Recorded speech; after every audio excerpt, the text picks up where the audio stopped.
Bien, pour cette nouvelle rencontre des Gobelins du 4 mai, on a le plaisir d'accueillir autour d'un thème qui touche tout le monde, raconte aussi un certain nombre de choses sur notre actualité. L'éco-design dans les arts de la table, une gastronomie à repenser, peut-être à réenchanter aussi. C'est partie des sujets que l'on verra avec mademoiselle Sun Moon Cho qui nous fait l'amitié d'être présente aujourd'hui, qui va à la fois mettre en perspective cette thématique et puis aussi orchestrer le dialogue avec les deux représentantes, madame Manon Fleury et Fanny Giancetto. Sun Moon Cho, vous êtes historienne, vous avez récemment obtenu les félicitations du jury sur la soutenance de votre thèse, c'était l'année dernière je crois. Oui. Et vous nous faites donc l'amitié de revenir dans ces rencontres des Gobelins pour animer aujourd'hui ce débat finalement, cette discussion autour du design et de la fin de l'ornement pour un peu plus de pureté. Manon Fleury, on passera sur, paraît-il, vos exploits d'escrimeur au sabre. Ça, je pense que vous n'y échappez jamais, pour plutôt retrouver les pianos et savoir qu'aujourd'hui, après avoir exercé et attiré beaucoup de clients et beaucoup de succès dans un restaurant, le Mermoz, vous avez passé un peu de temps avec un certain nombre d'étoilés, je pense à Alexandre Couillon, à Noirmoutier, dont j'ai pas eu la chance d'aller, mais je sais que la marine et le végétal est un peu sa marque de fabrique et qu'on verra peut-être un peu tout à l'heure. Et puis quelqu'un d'autre, en revanche j'aime beaucoup, que c'est Pascal Barbeau à l'Astrance, qui sont effectivement parmi d'autres deux chefs réputés, étoilés, et qui ont fortement contribué à votre formation. Aujourd'hui vont vous travailler, enfin ça fait malgré la Covid, à l'ouverture d'un restaurant qui est reporté, mais dont vous nous direz peut-être un petit mot tout à l'heure pour savoir si un calendrier se précise. En tout cas, on aura tous très hâte de pouvoir refranchir le pas de la porte. Et si certains s'inquiètent de savoir si on va pouvoir retourner au restaurant, je pense qu'il ne va pas falloir beaucoup de choses pour qu'on y retourne avec un certain enthousiasme. En tout cas, ce sera probablement une des étapes que l'on fera. Vous êtes également chroniqueuse, vous intervenez de temps en temps dans cette fameuse émission de François-Régis Gaudry. On va déguster le dimanche, au moins de temps en temps. Fanny Giancetto, vous êtes, on va dire, la juriste de l'étape, de cette tablée, mais pas uniquement. Parce que vous avez rencontré donc Manon Fleury, vous l'avez dit tout à l'heure en aparté, sur des coïncidences, on va dire. Vous êtes donc juriste, spécialiste des enjeux climatiques. Vous avez fait partie de l'aventure L'Affaire du siècle avec l'association Notre Affaire, dont on a pu voir qu'elle pouvait, là aussi, avec la mobilisation d'un certain nombre de citoyens, faire, en l'occurrence, condamner l'État français. Vous nous le direz, mais je crois que c'était les termes qui avaient été employés. Mais aujourd'hui, vous êtes cofondatrice de l'Écotable, à la fois un label et un réseau de tables responsables qui font la promotion d'une alimentation dite durable. On mettra des précisions ou des définitions sur ces mots pour créer une synergie entre ceux qui mangent, ceux qui cuisinent et ceux qui produisent. Au fond, c'est un peu l'histoire de notre gastronomie que vous allez peut-être aussi raconter. Moi, je vais vous laisser pour l'instant discuter. On interviendra au fur et à mesure. Mademoiselle Sun Moon Cho, vous allez mettre en perspective cette conférence du jour et que poursuive notre dialogue. À tout à l'heure. Merci. Merci beaucoup Pierre pour cette présentation. La recherche de l'essentiel ou de la pureté. Je vous propose un dialogue sur ce thème très actuel dans l'art de la table aujourd'hui, dont l'origine remonte en réalité à la période de l'entre-deux-guerres en France.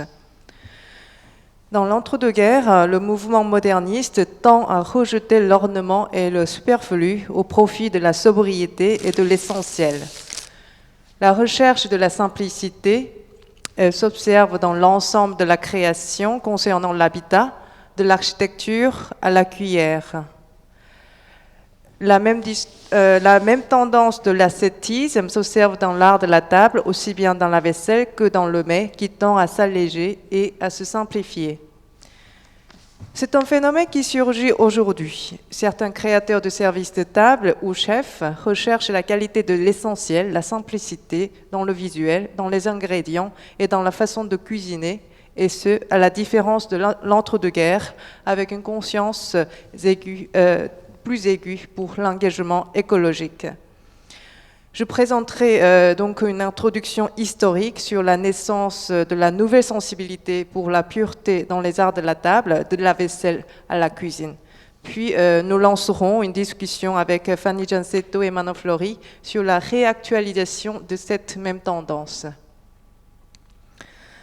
Parler du mouvement moderniste qui se développe en France au cours des années 1920 oblige à évoquer le précurseur du modernisme en Europe, Adolf Loos, l'un des premiers qui a pressenti les apports de l'industrie dans l'esthétique et qui a inspiré les principaux acteurs du modernisme en France, notamment Le Corbusier. Dans une conception totalisante des arts, caractéristique du mouvement moderniste, Adolf Loos accorde la même part importante de ses réflexions à toutes les disciplines des arts, y compris la céramique et la verrerie. Je vais citer l'un des textes d'Adolf Loos consacré spécifiquement à la céramique et à la verrerie de table, qui a été rédigé en 1904, mais publié en 1908 dans le recueil de l'ensemble de ces textes sous le titre significatif de l'ornement et crime. Je cite, « Tout être humain possédant la culture de notre temps préfère les objets usuels en verre, porcelaine, majolique ou faïence quand ils ne comportent aucun décor.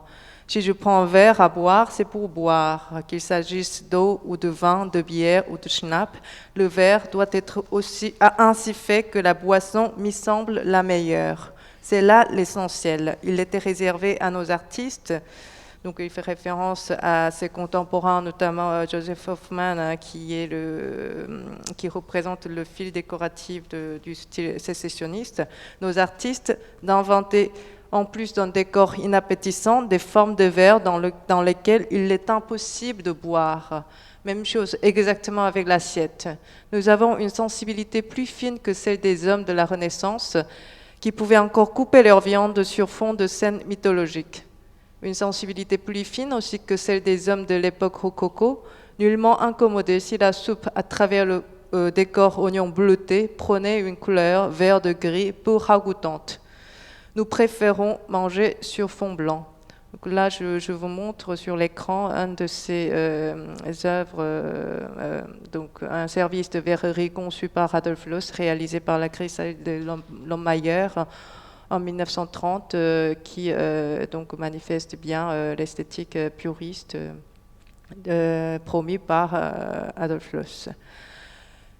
L'idée de bannir l'ornement au profit de la recherche des lignes et des formes essentielles inspire en France Le Corbusier à concevoir la théorie du purisme avec son ami aux enfants. Dans leur tableau, ici que vous voyez, s'observent les bouteilles, tasses, gobelets dessinés par des contours épurés. Dans la revue L'Esprit nouveau, que Le Corbusier fonde pour diffuser les nouvelles idées et les nouvelles sensibilités, l'architecte promeut plus concrètement les verreries ou la vaisselle couramment utilisée dans la restauration, dépourvues de toute intention artistique, réalisées industriellement dans leur forme essentielle et impersonnelle. Un contemporain de Le Corbusier, Jean Luce, le premier designer en France spécialisé dans le service de table, transcrit cette nouvelle esthétique dans ses œuvres. Je vous en montre quelques exemples pour donner une idée plus concrète de la transposition de l'esthétique moderniste dans la création de services de table à l'époque. L'un de ces modèles les plus connus, le service rectangulaire, représente bien la démarche de l'artiste qui bâtit la forme à partir d'un dessin constructif des modules géométriques en supprimant tout décor superflu et en soignant la matière, ici la faïence dentée. Luce applique le même principe à la verrerie de table qu'il fait réaliser à la cristallerie de Saint-Louis en cristal pur. Les formes sont toujours conçues en combinaison géométrique. et dans des lignes très épurées. Jean Lust invente aussi un nouveau type de centre de table autour de 1930, réalisé en dalle de verre brute, suivant la mode du matériau verre devenu le symbole du modernisme pour sa qualité éminemment pure et transparente. Les dalles de verre de diverses formes, ovales ou rectangulaires ou carrées, sont gravées par un jet de sable et dans les cavités tracées en réseau géométrique, on peut poser des fleurs ou des fruits. C'est aussi à cette époque que l'on voit apparaître la mode des assiettes en verre, dont Lust donne de nombreux exemples à partir de 1928. Certains créateurs contemporains de Lust vont plus loin. Ils conçoivent une présentation de la table de recette entièrement en verre. Ici, je vous montre un exemple de Colette Guédan qui conçoit en collaboration avec la société Saint-Gobain une présentation de la table tout entière en verre pour l'exposition internationale de 1937. Et à droite, une table en dalle de verre de Sabino, avec les éléments de table conçus et réalisés par une maison d'édition spécialisée en services de table, Raymond Sénac. La nouvelle sensibilité des modernes pour la pureté et la sobriété s'applique non seulement au décor de la table, mais aussi au contenu de la vaisselle, c'est-à-dire les aliments, et encore au corps, à notre corps qui les absorbe. Le journaliste Pierre Cise résume cette idée en 1929 dans un article du magazine Ce temps-ci, un magazine de l'actualité sur l'art décoratif et l'art de vivre. Sous forme de conseil adressé à un jeune homme par un gastronome, le dogme de la modernité est préconisé pour tous les aspects de la vie, y compris la gastronomie. Je cite: « Souviens-toi qu'ici comme ailleurs, la simplicité est ta loi. Ton tailleur te vêt de lignes nettes et sobres. Ton carrossier a donné à ton coupé un profil pur. La femme que tu aimeras n'aura soin que de paraître strictement encore simplifiée par le sport et la culture physique. Ainsi ton goût doit épurer tout ce à quoi il s'applique. Ne crois pas qu'il y ait des exceptions à cette règle d'harmonie.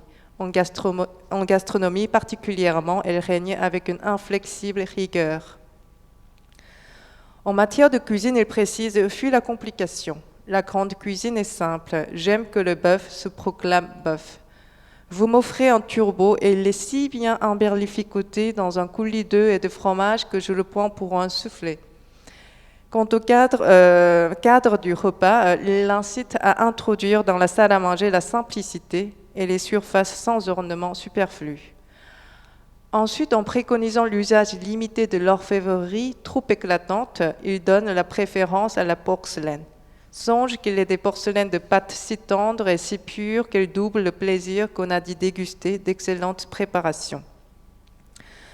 Ainsi, les nouveaux traits de la sensibilité des contemporains qui s'expriment dans le décor par la sobriété et la netteté se retrouvent dans le contenu de l'assiette. On privilégie donc le goût pur des ingrédients et on évite ou allège les sauces, de la même façon que l'on bannit l'ornement dans la création de la vaisselle au profit de la beauté du matériau et des lignes épurées.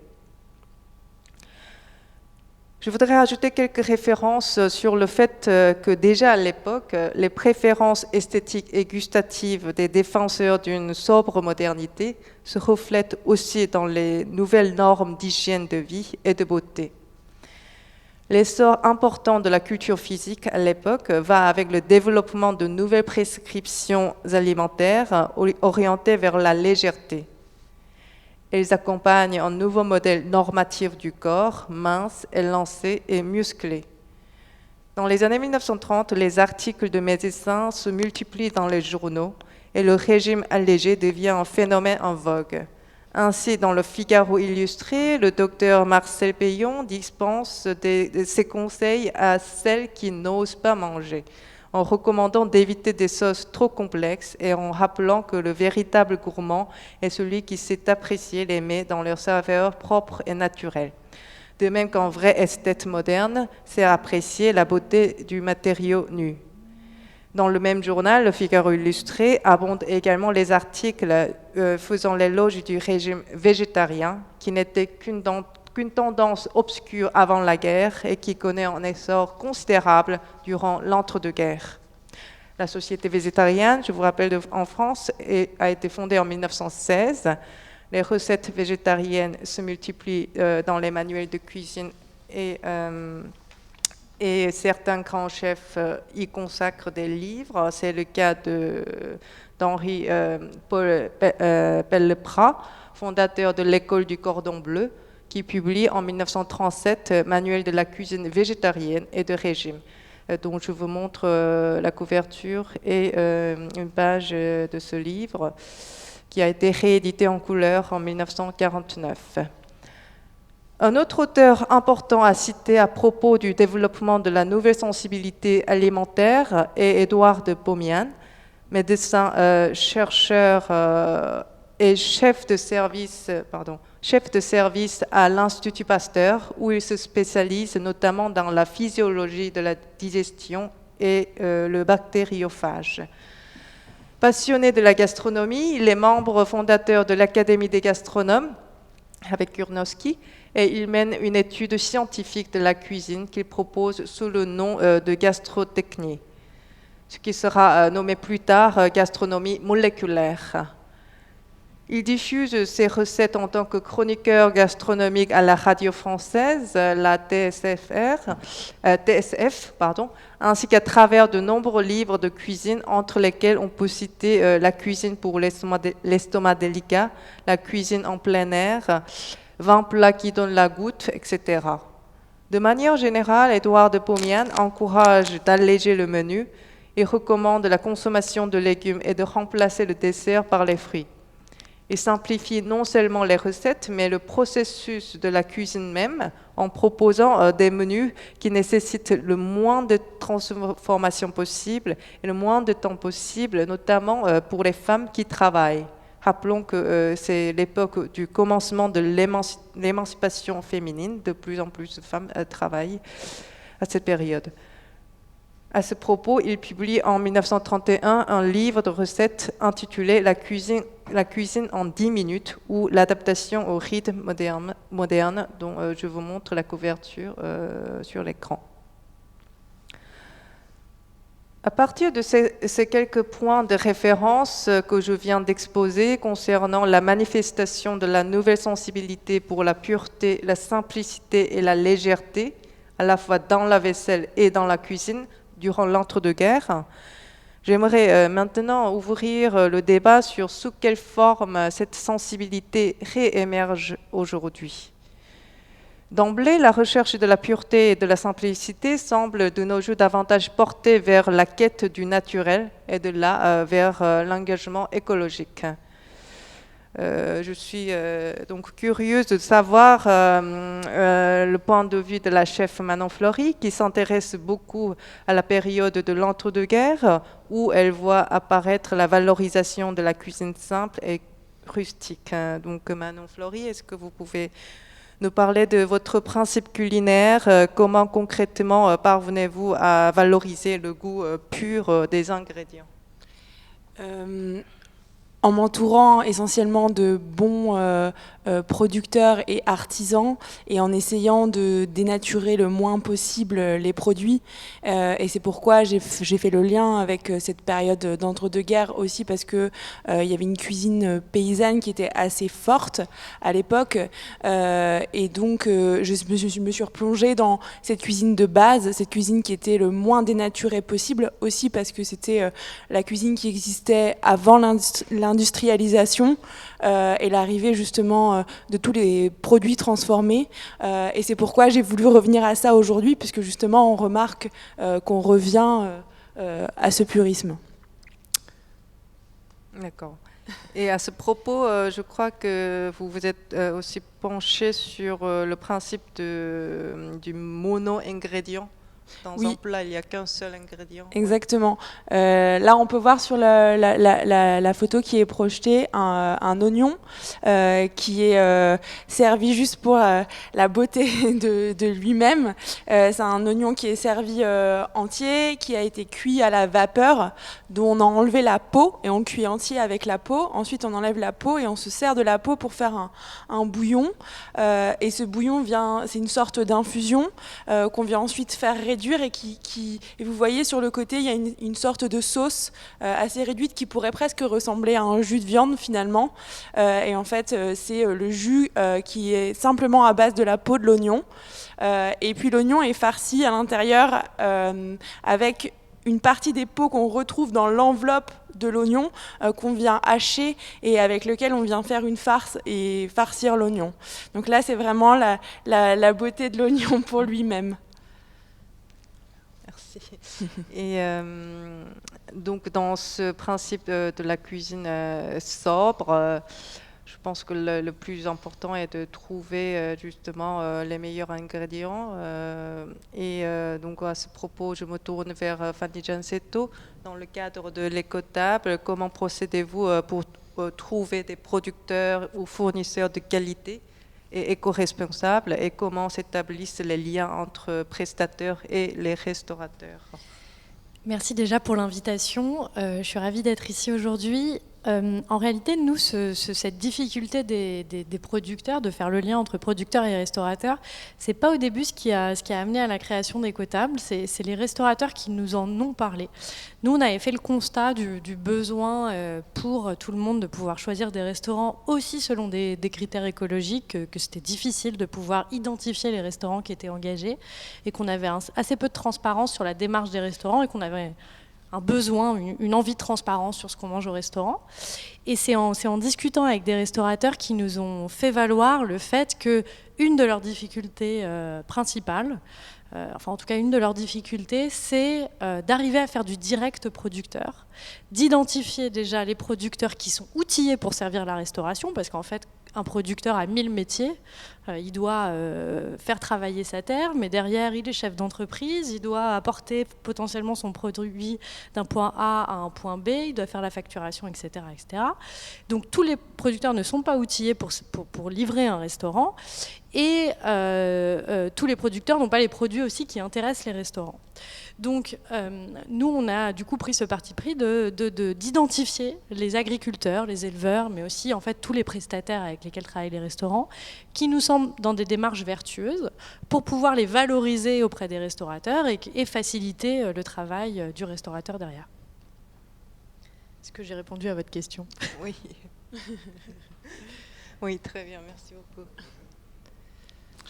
Donc oui, je viens rebondir sur ces deux interventions, à la fois comment on identifie ce sourcing, est-ce qu'il y a une charte également, et puis est-ce qu'il y a des intermédiaires. Puis du coup, ça pose la question finalement d'une sorte de promotion du circuit court et du local, mais est-ce qu'il ne faut pas des plateformes intermédiaires, puisqu'ils ont plusieurs métiers, les producteurs, et pour arriver jusqu'aux tables, il faut peut-être une plateforme intermédiaire, je ne sais pas. Et vous avez vous, Manon Fleury, on constate aussi de plus en plus de chefs cuisiniers décident de développer leur propre, entre guillemets, potager, leur propre espace de culture à proximité. On a un très connu qui a été peut-être l'un des premiers avec Alain Passard, mais il y a peut-être d'autres exemples. Donc sur ces deux sujets, peut-être quelques éclaircissements. Oui, on s'est posé la question de la charte et de quel producteur mettre en avant. Ce qui nous est apparu comme besoin, c'est de mettre en avant justement, en effet, des producteurs qui travaillent en direct. Parce que les producteurs qui passent par des plateformes, ces plateformes en général, elles sont connues. Alors il y a des nouvelles plateformes qui sont créées, qu'on peut mettre en avant, mais par exemple, on n'a aucun intérêt à mettre en avant Métro, même s'ils ont une gamme biologique et locale, il n'y a pas d'intérêt à les valoriser, ils sont connus des restaurateurs. Donc nous, ce qu'on a voulu, c'est faciliter le direct producteur. Après, le direct producteur, c'est bien, c'est pas forcément la panacée. Ça pose d'autres questions, parce que pour la logistique, un producteur qui va d'un endroit A à un endroit B, qui fait des allers-retours, potentiellement l'impact environnemental il est plus fort que s'il y a une logistique très organisée derrière. Ça, c'est la première chose, mais il y a quand même un intérêt qui est le fait de valoriser ces producteurs. Pour l'économie locale, c'est important, et on va aussi avoir une fraîcheur des produits qui est bien plus importante. Donc nous, ce qu'on a voulu valoriser, c'est ces producteurs-là en direct, et après, comment on les a sélectionnés ? En effet, au regard de ce qu'on a considéré chez Ecotable comme une agriculture qui est vertueuse, donc c'est une agriculture qui est soit biologique, et si on n'est pas certifié agriculture biologique, qui met en avant les pratiques de l'agroécologie. Donc une agriculture qui utilise tous les éléments naturels pour faire pousser les choses, que ça soit évidemment le soleil, l'eau, les insectes, mais donc une agriculture qui se passe en fait de la chimie. Et je peux rebondir sur ce que dit Fanny parce que c'est très intéressant. Je pense que c'est vraiment l'enjeu aujourd'hui dans l'approvisionnement et dans la chaîne vertueuse qui se crée autour du restaurant. Et le point que souligne Fanny, c'est qu'il y a vraiment toujours ce souci de logistique. Et l'enjeu, c'est d'aujourd'hui réfléchir à cette logistique. Par exemple, il y a aussi une solution aujourd'hui avec des producteurs en direct d'essayer de se regrouper entre restaurateurs, de réfléchir à avec des restaurateurs avec lesquels on a confiance, de s'allier et d'arriver à créer des zones où, par exemple, un maraîcher va venir nous livrer une fois par semaine et pourra livrer 3-4 restaurants en même temps, et la livraison sera plus rentable que s'il vient une fois pour un seul restaurant. Je pense qu'il y a aussi une réflexion à avoir là-dessus sur communiquer entre, et c'est ce que fait Ecotable, ils mettent en relation les restaurateurs et faire en sorte qu'ils se connaissent et qu'on puisse communiquer à ce propos, parce que je pense que ça a été longtemps aussi un sujet on passait par des plateformes pour ne pas forcément communiquer entre restaurateurs et entre personnes de la restauration. Et en fait, je pense qu'il y a le fait de créer des communautés où on va communiquer sur nos fournisseurs, essayer de mettre en valeur ces producteurs, de les aider, c'est une des clés aujourd'hui. Oui, il y a eu un moment aussi un sujet de je cache qui est mon fournisseur. Tout à fait. Le fournisseur un peu star, je veux pas que les produits soient partagés par d'autres restaurateurs. Aujourd'hui, en tout cas j'espère, on va vers plus de collaboration entre restaurateurs sur ces sujets. Sachant qu'on a tout à y gagner, dans le sens où si un producteur sait qu'il peut avoir confiance avec 5 maraîchers, avec 5 restaurateurs qui vont le payer à la fin du mois et sur qui il peut compter au niveau de sa production, vraiment, on a vraiment tout à y gagner. Et là, vous parlez des maraîchers, ça peut s'appliquer aussi à la pêche et à l'élevage ? Moi, pour l'élevage, j'ai un très bon exemple d'un producteur avec lequel on travaille, qui est dans le nord de la France, qui fait une tournée des restaurateurs parisiens. Et d'ailleurs, il ne fait pas que des restaurateurs, et qui, du coup, a vraiment organisé sa logistique.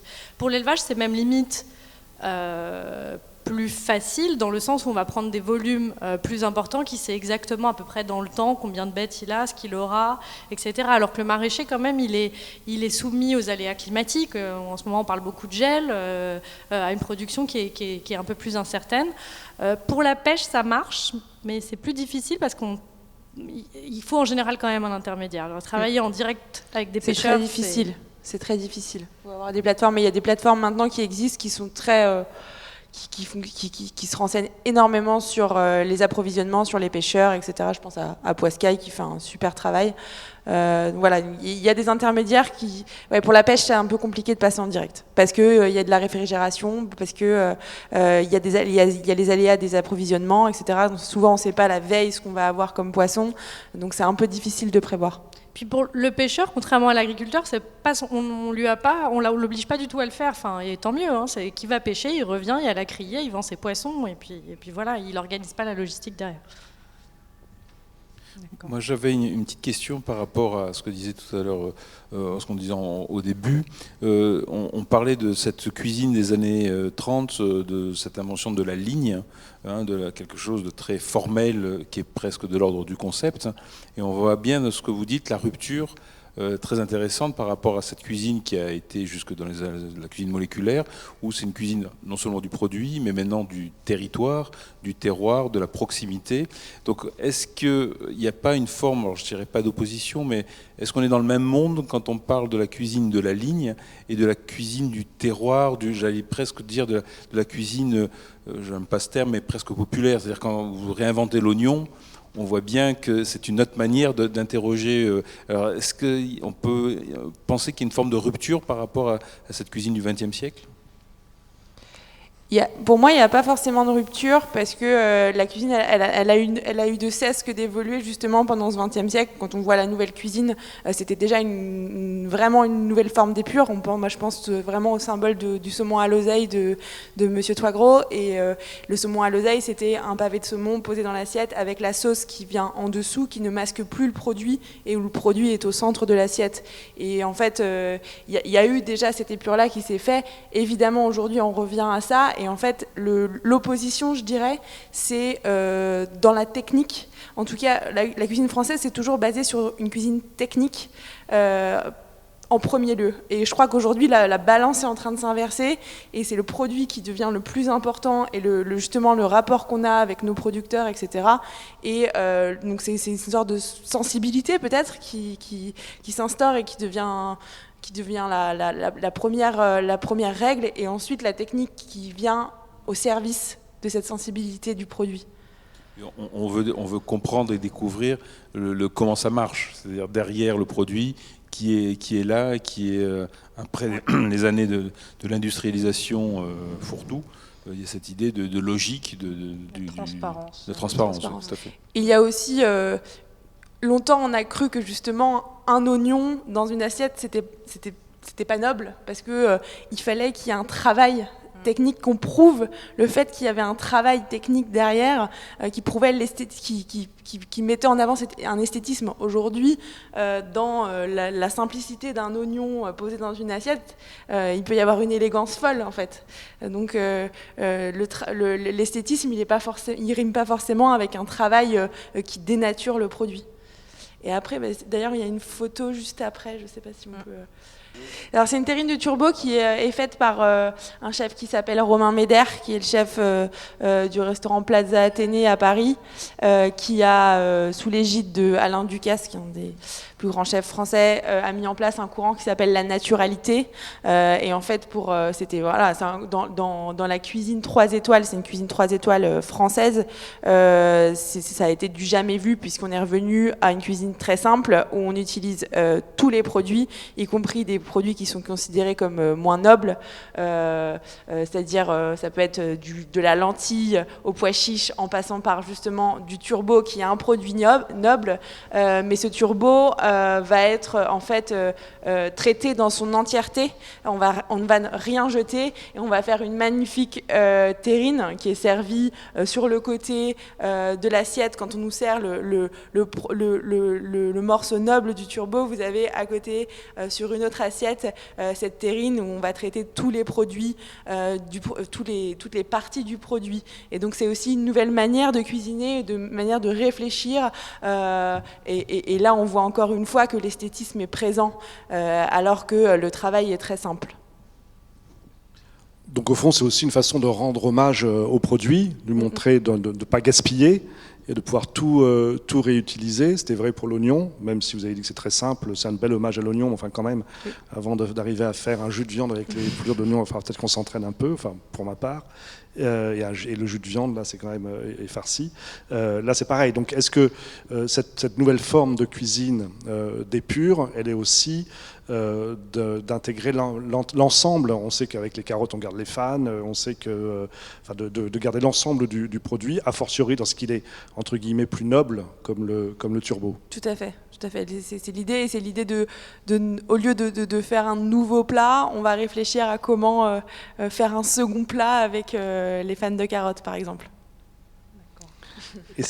Pardon, après je vous laisserai enchaîner, mais parce que pour pas qu'on s'éloigne trop des arts décoratifs de la table, comment on trouve un écho avec effectivement les contenants? Comment est-ce que pour le coup, chez John Cento, est-ce que Ecotable, là aussi, encourage à une certaine épure dans la présentation même des tables? Est-ce que ça va jusque-là ou pas? Et comment cette alimentation responsable peut se manifester dans les couverts, les services, jusqu'au gaspillage, peut-être la plonge, l'eau, voilà. Alors nous, on n'encourage pas, on va dire, une épure dans la présentation parce qu'on cherche à se distinguer du guide gastronomique. On ne juge pas quelque chose que l'on considère comme subjectif. Nous, on fait un audit environnemental du restaurant. Du coup, ça suppose d'avoir des critères précis qui sont les mêmes pour tout le monde. Donc on ne va pas intégrer de critères subjectifs comme le goût ou comme la présentation. En revanche, dans ce que vous dites, ce qui est vrai, c'est qu'on va regarder les arts de la table, concrètement décoratifs. Donc on va ici promouvoir un artisanat qui est français, utilisé avec des matériaux qui sont naturels. On l'a intégré dans notre annuaire de prestataires, d'ailleurs de façon assez récente. Et bien sûr qu'on va regarder tous les à côté, donc les ressources naturelles, l'utilisation de l'eau, l'utilisation de l'énergie, mais de manière plus globale, le gaspillage alimentaire, les déchets, en plus de tout ce qu'il y a dans l'assiette, évidemment. Oui, justement, je voulais évoquer ce point qui me paraît très important, l'harmonie entre le contenant et le contenu. Et ça fait partie de l'affinité que je trouve entre la culture alimentaire dans l'entre-deux-guerres et celle d'aujourd'hui, où on cherche justement cette approche totalisante dans l'adoption de la simplicité du naturel à la fois dans le contenu et le contenant. Et certains chefs cherchent à harmoniser aujourd'hui leur éthique alimentaire avec l'esthétique de la table. Donc je voudrais montrer un exemple assez flagrant du chef Hugo Rollinger, qui est le chef du restaurant Le Coquillage à Saint-Méloire-des-Ondes en Bretagne. Donc qui est très engagé écologiquement et il cultive ses algues devant le restaurant dans la mer de Bretagne. Et il propose des menus constitués uniquement des produits de mer, surtout des algues, donc qu'il relève chaque jour de sa propre culture. Et son plat marin simple et limpide s'harmonise avec la vaisselle qu'il a choisie consciencieusement, qui est la vaisselle en verre qui s'appelle glace en vieux breton glace, conçue, fabriquée par la designeuse Le Sevio, qui a inventé ce nouveau type de verre à partir du recyclage des rebuts maritimes, comme les coquillages ou les arêtes de poissons. Donc, parmi ces créations dites géoverreries, cette série dédiée à la Bretagne, Glace, est naturellement colorée à partir des matériaux premiers qui proviennent de la région Bretagne. Donc ici, sur l'image, on voit le plat et la vaisselle qui racontent le paysage marin de Bretagne dans le langage commun. Donc, je pense que Manon Fleury a peut-être d'autres Je préside Lucille Vieux qui sera là la semaine prochaine à votre place pour parler de ses créations variées. Donc, c'est parfait. Oui, en tout cas sur l'épure aussi de la vaisselle, aujourd'hui on voit que c'est totalement en cohérence avec le contenu de l'assiette. Moi je voulais arrêter, il y avait encore quelques plats aussi de monsieur Romain Méder au Plaza Athénée, où on voit effectivement qu'on a une protéine qui est sur le côté, on a cette assiette en verre dont on parlait tout à l'heure, qui revient beaucoup à la mode, qu'on voit un peu partout et qui permet d'avoir justement cette logique de transparence. Et on voit aussi cette mise en avant du végétal, où le petit pois est presque plus important dans l'assiette que le homard. Il y a une seconde assiette également qui vient ensuite, qui est le homard avec une sauce aussi à la myrtille, et la sauce à la myrtille est aussi importante que le homard dans l'assiette. Donc c'est pour montrer vraiment l'importance et cette transparence qu'on veut donner au plat. Et puis ensuite, il y a aussi Alexandre Gauthier, qui est un autre chef qui a été assez influent sur justement cet esthétisme. Et en fait, Alexandre Gauthier, dans son dernier livre, qui est sorti en 2019, appose chacun de ses plats à une photo de son jardin. Et on voit à quel point l'écosystème va venir influencer le plat. Donc là, on voit un plat avec des meringues, c'est sûrement un dessert qui vient faire écho à des rondins de bois qu'on trouve dans le jardin chez Alexandre Gauthier. Et puis, il y a une deuxième photo où on voit une bulle de sucre avec des herbes qui vient faire transparence sur une assiette et qui est mise en écho à de l'eau et qui est sûrement la rivière qui coule en bas de chez Alexandre Gauthier à la Grenouillère. Donc il y a vraiment cette influence de l'écosystème et des chefs qui s'imprègnent de l'écosystème pour construire leurs plats, et y compris justement cette vaisselle qui est presque, vous voyez là sur la photo, qui est presque inexistante. C'est presque comme si on avait posé le plat sur le décor naturel. Oui, là en l'occurrence, on peut vraiment dire que la cuisine là du coup est un fait total, puisque en tout cas pour la Grenouillère, c'est vrai que ça va du produit, de la vaisselle. Totalement. Et puis on le sait, c'est un architecte qui est aussi très minéral entre guillemets, Patrick Bouchain, qui a dessiné et pris ses matériaux pour faire de ce lieu un endroit là pour le coup total, entier. Oui, totalement. Il est vraiment une cuisine ancrée dans l'écosystème. Voilà. Et le dernier point d'affinité que j'aimerais évoquer entre l'entre-deux-guerres et aujourd'hui sur le paysage culinaire est la médicalisation de la cuisine, des aliments, et l'intérêt pour la valeur nutritive des aliments qui est une tendance assez présente aussi aujourd'hui. Et aujourd'hui, on met en avant la montée du végétarianisme est très liée également aux soucis écologiques. Et j'aimerais bien savoir de plus dans cette démarche, le lien entre la recherche des menus végétariens et son impact sur l'écologie. Oui, nous chez Écotable, c'est un critère obligatoire pour être labellisé Écotable. Il y a 3 niveaux de labellisation, 1 Écotable, 2 Écotable, 3 Écotable, en fonction de l'impact environnemental du restaurant. Et pour pouvoir être labellisé, il faut promouvoir une cuisine végétale, c'est-à-dire avoir au moins un plat végétarien, mais qui ne soit pas simplement l'accompagnement. C'est-à-dire qu'on pense que c'est un peu dépassé le fait que quand on est végétarien dans un restaurant, on mange en gros l'accompagnement des plats carnés ou de poissons.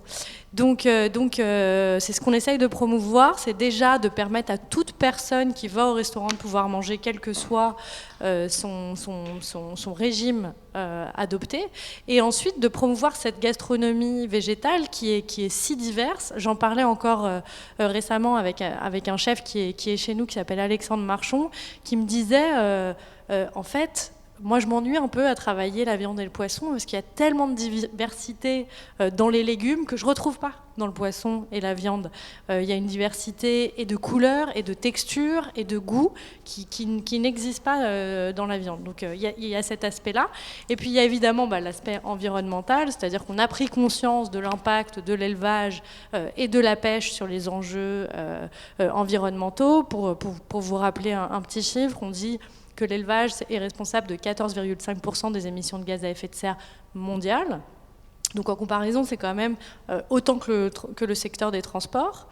Ça prend en compte, pourquoi un impact si important ? Tout simplement parce que ça prend en compte la déforestation liée à l'insertion de troupeaux dans certains endroits, au fait qu'on va nourrir les animaux avec des produits qui ne vont pas forcément être les plus propres d'un point de vue environnemental, qu'on va les nourrir pendant un certain nombre d'années, qu'on va ensuite les transporter, etc. Donc c'est un impact massif sur l'environnement, mais aussi sur la santé, puisque en réalité c'est la première cause de maladie cardiovasculaire, notre consommation de protéines animales aujourd'hui. Je pense qu'on a pris plus récemment conscience en revanche de l'aspect pêche, du fait que la pêche a aussi un impact très important sur l'environnement, que c'est aujourd'hui certaines méthodes de pêche sont destructrices des océans et que les océans c'est notre poumon pour respirer.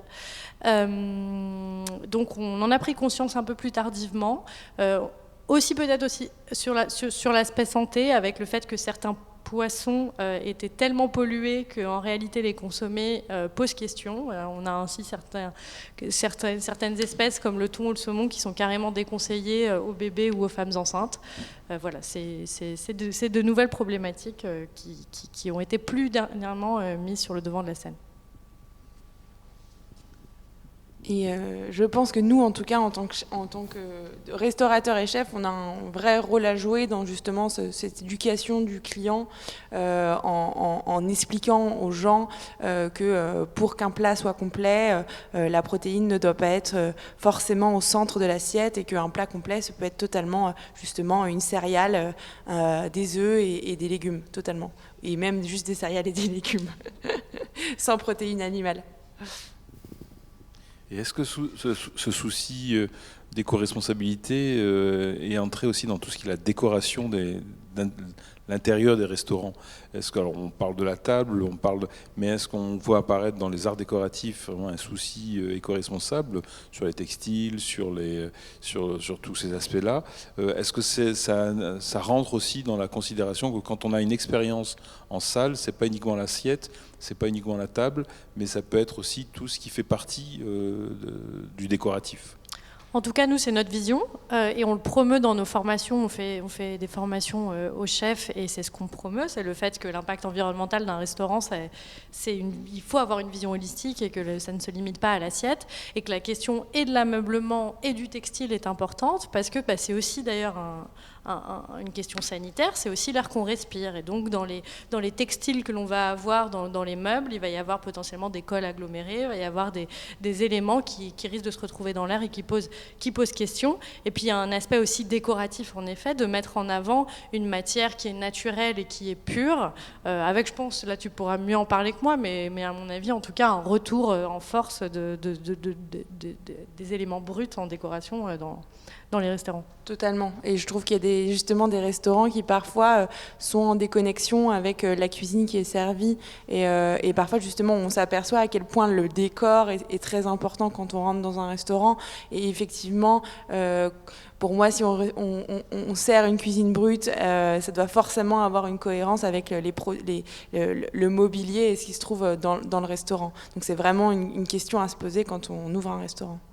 Et j'observe aussi de plus en plus de restaurants qui utilisent les assiettes faites par des artisans en grès, en terre plus naturelle que la porcelaine qui est aujourd'hui beaucoup mélangée à des éléments chimiques et produits en masse dans les fabriques, surtout à l'étranger. Donc il y a aussi cette démarche d'utiliser les assiettes faites par des artisans locaux. Et je crois que Manon Fleury cherche justement la vaisselle d'un bottier parisien pour son prochain restaurant.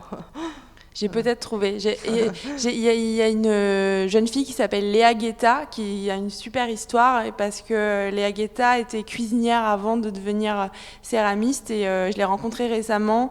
Donc je dois la rencontrer, je dois aller la voir dans son atelier, mais elle a l'air de faire un travail formidable et j'ai trouvé que l'histoire, le fait qu'elle ait commencé par faire à manger et ensuite faire les contenants pour contenir ce qu'elle faisait avant à manger, c'est une belle histoire en tout cas.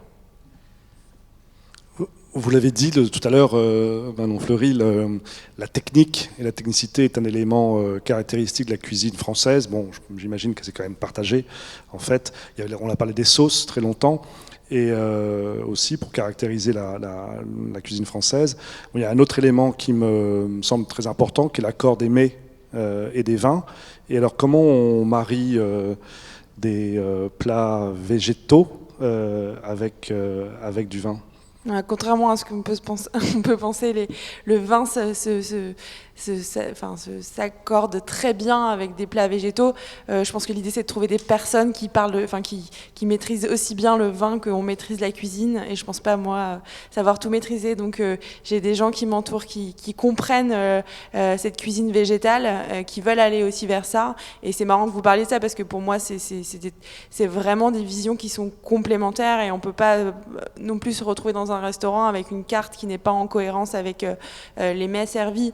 Donc il faut qu'il y ait une réelle discussion et cohésion d'équipe entre le travail de la salle et le travail de la cuisine.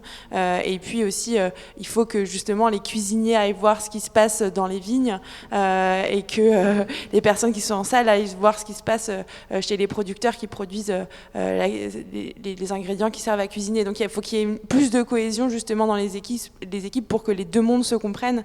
Et je pense qu'après, dans l'assiette, la magie peut s'opérer. Est-ce qu'on peut dire que le restaurant devient le porte-avions avancé du nouveau monde? Parce que quand on vous entend parler, on voit bien qu'il y a, pas uniquement dans l'assiette, mais dans ces lieux, une condensation de toutes nos préoccupations, c'est-à-dire le corps dans un lieu, le lieu, repenser le lieu. Est-ce qu'il n'y a pas, dans cet acte de manger, comme il l'a toujours été d'ailleurs, une redéfinition de l'être dans le monde? Moi, je dirais ça de manière générale pour l'alimentation et pas seulement pour le restaurant. Après, aujourd'hui, de toute façon, le restaurant est multiple. Il est aussi bien dans un lieu que hors des lieux, surtout en ce moment. Mais pour l'alimentation, c'est sûr. Je pense que tous les enjeux politiques, sociaux, mais aussi en termes d'art, se retrouvent dans l'alimentation. C'est la magie du métier, c'est vraiment que ça touche à énormément de domaines et qu'on peut parler à beaucoup de gens en s'intéressant à l'alimentation, et je pense qu'on peut aller presque dans tous les domaines en parlant d'alimentation. Et cette éthique alimentaire, enfin éco-responsable, et près de... une symbiose entre les artisans, les producteurs et les cuisiniers. Est-ce que le public aujourd'hui, la majeure partie du public le comprend, ou est-ce qu'il faut l'éduquer, et quelles sont vos démarches pour faire valoriser justement cette démarche qui n'est pas peut-être mainstream aujourd'hui encore? Les deux en tout cas, c'est-à-dire que et le public le comprend et il faut quand même encore le sensibiliser. Je pense que la pandémie a plutôt aidé sur ce sujet. Ce qu'on a constaté, c'est que les gens ont pris conscience que si les frontières étaient fermées, alors là je parle surtout du premier confinement en 2020, que si les frontières étaient fermées, fallait manger. Et qu'on avait intérêt à ce qu'en fait notre production, ça soit pas de la merde, si je peux me permettre de le dire, ça soit en tout cas quelque chose où on mange bien. Donc il fallait des producteurs qui travaillent bien et qu'en fait ils étaient essentiels dans ce moment-là. Donc on a vu un retour des Français à une volonté de circuit court, à une volonté de production locale et à une volonté aussi de manger des choses saines, avec des Français qui se sont davantage mis à la cuisine. Après, c'est sûr qu'il faut toujours sensibiliser, que malheureusement aujourd'hui les enjeux d'éco-responsabilité sont de fait encore limités à une frange de la population qui a les moyens, parce qu'aujourd'hui manger bio c'est plus cher, c'est un fait, pour diverses raisons, mais surtout parce que l'argent, notamment la PAC, la politique agricole commune, va aux plus gros producteurs qui ne sont pas en bio et assez peu aux producteurs bio. Donc on a un vrai décalage entre le prix de l'agriculture conventionnelle et le prix de l'agriculture bio. Ça me semble être un défi politique majeur. Donc aujourd'hui, malheureusement, c'est limité encore à une certaine frange de la population, mais on peut espérer en tout cas qu'à l'avenir, il va falloir de toute façon, si on veut remplir les objectifs climatiques, il va falloir s'y mettre de manière beaucoup plus rapide. Et donc en tant que chef, par exemple, je trouve que peut-être on peut... ça peut être un peu difficile de faire convaincre un plat simple, sobre, où l'élaboration, justement, la technique est camouflée, au profit de l'ingrédient. Comment on peut justifier le rôle du chef dans ce plat justement brut, simple, sobre? Comment faire convaincre le public que l'élaboration est justement dans cette pureté, dans sa qualité brute de l'ingrédient, parce qu'on s'attend à voir quelque chose d'élaboré dans un restaurant, disons, gastronomique. Donc comment résoudre ce dilemme en tant que chef aujourd'hui? Voilà. Déjà, je pense ça se résout par le goût. Quand on a des produits qui ont du goût, qui ont très peu d'eau, parce que les producteurs avec lesquels on travaille ont un souci de le moins arroser possible pour concentrer les goûts des produits. Je parle de légumes, mais de concentrer les goûts et qu'on ait des produits qui aient du goût. Il n'y a pas très longtemps, comme ça, j'achète une carotte dans un supermarché bio, et ça faisait une éternité que j'avais pas acheté une carotte dans un supermarché bio, parce que j'ai l'habitude d'avoir toujours des paniers de producteurs, etc. Voilà. Et je goûte une carotte de supermarché et je me dis mais c'est fou, ça n'a aucun goût. Et ça faisait longtemps que j'avais pas eu cette réflexion-là, et en fait, je pense que déjà ça fait toute la différence. Et puis effectivement, il faut qu'il y ait un discours derrière, il faut qu'on explique au client, qu'on l'éduque, et ça n'en finira jamais. En fait, il faut toujours accompagner le client et lui expliquer ce qu'il a dans l'assiette, sans avoir des discours qui n'en terminent pas, mais en tout cas d'avoir un discours qui est impactant pour que les gens comprennent d'où viennent les produits. Comment et en fait j'ai l'impression que plus on leur explique, plus les gens comprennent, et en fait quand les gens comprennent, ils rejettent beaucoup moins justement cet engagement éco-responsable, etc. Et pour terminer, je pense qu'il y a aussi souvent, cette éco-responsabilité, elle est perçue comme quelque chose d'ennuyant,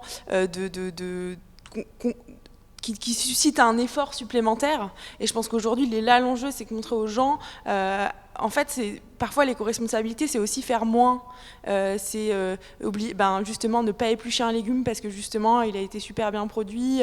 C'est utiliser moins d'eau parce que la salade, elle n'a même pas besoin d'être lavée. Enfin, il y a plein de choses comme ça où, bien sûr, je lave mes salades dans les restaurants, ne vous inquiétez pas, mais il y a des choses comme ça où, en fait, on peut faire une économie du geste qui, en fait, avec des super beaux produits, avec justement cette esthétique qu'on va apporter à la cuisine, qui est en fait hyper très, très jolie, et ça, souvent, les gens la mettent de côté parce qu'on pense que l'éco-responsabilité, c'est un truc pas intéressant, c'est pas glamour, il n'y a pas de paillettes, etc. Et moi, je trouve qu'il est là l'enjeu, en fait, c'est de faire prendre conscience aux gens que l'éco-responsabilité dans la vie, ça doit faire partie de la vie, en fait. Les gestes qu'on doit avoir au quotidien, le recyclage, penser à avoir 3 poubelles chez soi, etc. Tout ça, ça doit faire partie des habitudes de vie. Et je voudrais ajouter, nous on croit vraiment au rôle de sensibilisation qu'a le restaurateur, parce que en fait c'est un des rares moments quand on est au restaurant où on a l'esprit ouvert, où déjà on lit quelque chose jusqu'au bout, en général le menu, ce qui est de plus en plus rare aujourd'hui, où on est à l'écoute de la personne qui vient nous parler des plats et où on peut entendre du coup ces enjeux de façon positive. Il n'y a pas ce côté donneur de leçons qu'il peut y avoir parfois dans l'écologie, où les gens se sentent vite agressés, se sentent vite jugés sur leur mode de vie. Donc on croit vraiment à ce rôle du restaurateur comme une façon de faire passer des messages positifs sur ces questions-là. Et je rejoins complètement Manon sur le fait que l'écologie est souvent vue comme quelque chose de contraignant, alors que quand on en parle aux personnes qui s'y sont mises, et particulièrement les chefs, il y a quelque chose de hyper enthousiasmant de retrouver une diversité dans ce qu'on se cuisine, de retrouver en effet le goût des produits et de créativité, puisque parfois on se passe de la viande et en fait on fait quelque chose qui ressemble à un jus de viande avec une pelure d'oignon. C'est l'exemple parfait. Et concrètement, comment transmettre ce discours dans le cadre d'un restaurant? Dans le menu, par exemple, vous expliquez d'où vient chacun ingrédient. Ça peut être dans le menu, ouais. Peut y avoir un manifeste derrière le menu qui explique les choses. Peut y avoir la personne en salle, je pense, est très importante. On parle souvent, on a un peu starisé le chef, et on oublie un peu parfois les personnes en salle qui font pourtant un travail crucial, notamment sur ces questions-là, parce qu'ils vont répondre à toutes les questions des personnes et ils vont pouvoir les sensibiliser. Je sais que c'est pas toujours facile de recruter des personnes sur ces questions-là, mais je pense que c'est une très bonne façon de pouvoir faire passer les messages.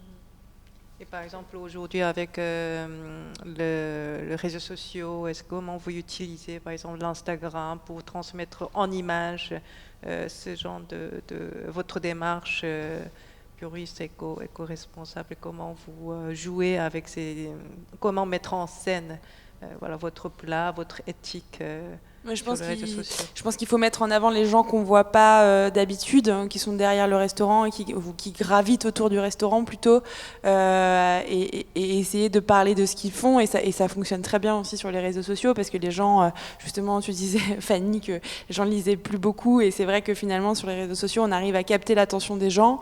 Et c'est bien de s'en servir pour ça, de faire passer des messages et sur justement des sujets qu'on n'a pas l'habitude de mettre en avant forcément, et de montrer que le restaurant, ça se construit, qu'il y a une vie autour du restaurant, qu'il y a des acteurs, qu'il y a des gens qui on travaille justement le travail de la terre. Je trouve que c'est un travail qu'on dénigre encore beaucoup trop en France, et qui en fait qui est superbe. Et quand on va passer, nous en tant que cuisiniers, quand on va passer du temps avec justement les maraîchers et qu'on voit combien c'est inspirant pour nous, et justement tu parlais de créativité, on n'en a pas parlé, mais pour moi aller passer là je passe du temps depuis 1 an à aller voir un maraîcher, etc. Et en fait pour moi c'est une espèce de cadre que je me pose pour créer avec cet écosystème et qui permet justement d'avoir beaucoup plus de créativité que si on reste à Paris, qu'on a une plateforme de commande. Et moi, j'arrive plus à travailler comme ça, en fait. J'arrive plus à avoir une liste de légumes sous les yeux et à me dire qu'est-ce que je vais faire comme plat, en fait. Il faut que j'aille voir, il faut que j'aille sentir, il faut que j'aille goûter, etc.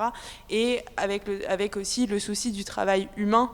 Et je pense que c'est là aussi l'enjeu, c'est que nous chefs et restaurateurs, parce que c'est pareil aussi pour le vin, on crée des liens avec des hommes qui produisent des choses. Et je pense que c'est... Voilà, la dernière fois, je suis partie 2-3 jours avec ma future équipe et on allait goûter du vin et voir des maraîchers. Et ça change tout, en fait. On a des souvenirs de ce qu'on a bu, on a des souvenirs de ce qu'on a goûté. Et en fait, c'est comme ça c'est comme ça que je le dis souvent aussi à des jeunes cuisiniers. C'est comme ça qu'on devrait commencer la cuisine et la restauration. C'est en allant voir les gens qui nous fournissent la matière première, qui nous permettent de faire notre métier. D'accord. Donc ces voyages de recherche, ces interactions avec les producteurs, vous les mettez en scène sur votre Instagram, par exemple? Oui, j'essaie, mais comme on essaie tous. Oui, nous, on a développé des podcasts aussi pour essayer de décrypter ces enjeux-là. On croit vachement à l'écoute parce que, contrairement à la lecture, en tout cas, on écoute en faisant à manger, justement, mais on écoute de manière générale dans les transports en commun, etc. Et que c'est pour nous un bon médium pour sensibiliser. En effet. Ceci dit, je reviens sur le menu. Je trouve que c'est aussi une belle façon de raconter l'histoire, et pas de faire de storytelling nécessairement, mais de raconter l'histoire de cette équipe, de ces producteurs avec lesquels vous travaillez, parfois presque un lexique, de façon anecdotique, enfin pas anecdotique, mais petite anecdote. Là, c'est la saison des Africa 2020. On fait venir des chefs africains avec des partitions à 4 mains dans un certain nombre de villes, et on leur propose de travailler des produits de savoir-faire africain, entre guillemets, savoir-faire de cuisine, et des produits locaux ou des produits manioc, patates douces, etc., qu'on peut aussi trouver ici. Et on s'est rendu compte qu'avec un simple lexique, dans des menus pour la restauration collective scolaire, ça fascine tout de suite les plus jeunes. C'est-à-dire que le restaurant devient aussi, là en l'occurrence la cantine, un lieu d'enseignement, un lieu d'éducation, un lieu d'enseignement du vocabulaire.